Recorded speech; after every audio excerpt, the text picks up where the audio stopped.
So I'm greatly encouraged by the words over the door of this church building. This would be like in those Baptist circles, we would call this the education building, the place where we have, Bible studies and discipleship and more, education kind of things. Well, in this Catholic church, it's called building number 4, but the sign over the door says it all. It says learning to walk with God. Because that's what it's all about. We will walk with God. He invites us into this walk by grace through faith. We get to walk with an almighty God, and we're expected to be able to pick up the pace after a while, right?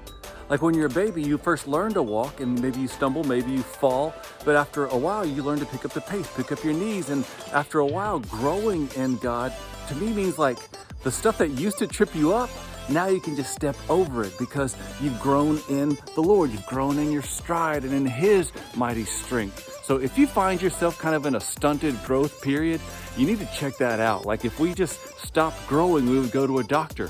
If we stopped growing or our kids stopped growing, we'd go to the pediatrician and go, hey, they were growing and now they're just not. They're just stopped. So what's up? So if you find yourself like in a spiritual growth stuntedness, go seek out some trusted friends. Find a pastor who preaches the Bible. Holler at me if you want to. And let's see if we can kind of diagnose, like, when did you stop growing? What's keeping you from growing? And maybe, just maybe, you're about to hit a growth spurt in the Lord. As we get into His Word and His Word gets into us, we grow. So let us learn to walk in the Lord and grow in that walk.